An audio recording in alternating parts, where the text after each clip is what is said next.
su-aasha isweydiinta mudan waxay tahay buuggan uu ku jawaabayo maxaa loo galaa arrimaha la xidhiidha sirdoonka qofku muxuu sirdoon u noqdaa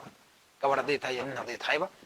majority waxaan idhi waa dumar laakiin ragna wuu jiri karaa marka maxaa loo galaa qodobka koowaad waxaa loo galaa argoosi argoosi baa loo soo galaa argoosiga waxaynu ka xusi karnaa waxa loo yaqaano markaa argoosi qofku doonaya inuu qof ka argoosto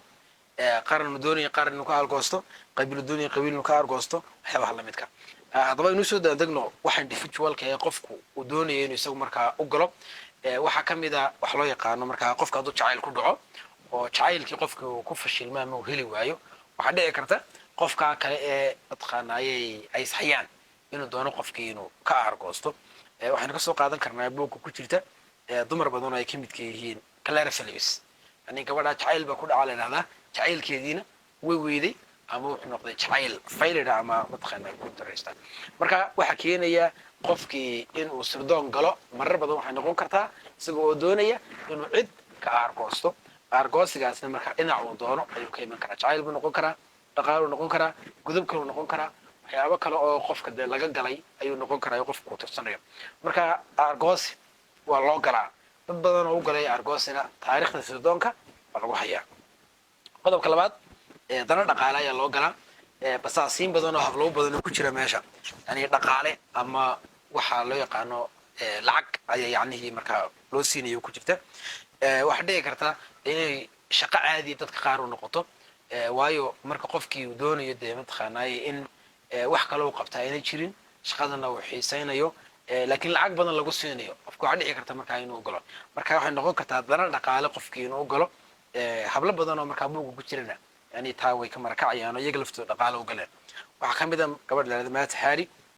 yani way badnaayeen marka dana dhaqaale qofku dee sirdoonku waa shaqo caadiya oo lamida shaqooyinka dadku ay qabtaan shaqooyinka dadku ay qabtaanna dadka qaarkood dee sababo kala duwan bay u galaan dad lacag bay u galaan dad waxay u galaan xiisay u galaan dad waxay u galaan yacnihii qofba markaa ujeedo ayuu markaa u galaan marka qofku waxaa dhici karta inuu mararka qaar u galo sirdoonka xataa buugga aynu ku arki karno dad jecelo iyagu markaa xiiseynaya inay xog helaan ay markaa hubbigooda ay tahay doonaya qodobka ku xiga dadka qaarkood waxay u galaan aragti iyo mabda bay u galaan dad waxaa jirta aragti iyo mabda ay ka tahay oo doonaya waxaan ay wadaan yani waxay aaminsan yihiin oo ku socodsiinayeen inuu yahay waxaan ku xusi karnaa gabadh la yidhahda hiba saalim oo buugga ku jirta iyo Belle Montis oo hablaha u galay inay waxaan mataqaanaayay aragti iyo mabda ay ka yihiin oo waxaan uu yahay waxay aaminsan yihiin oo cid kasta haddii ay ka timaado ayna ka qaban karin sababaha kale ee loo galo waxaa ka mid a dal jacayl iyo muwaadinimo waxaynu xusi karnaa taariikhda sirdoonka marka la yidhahdo dad badan waxaa jiray iyagu dalkooda dartii sirdoon u noqday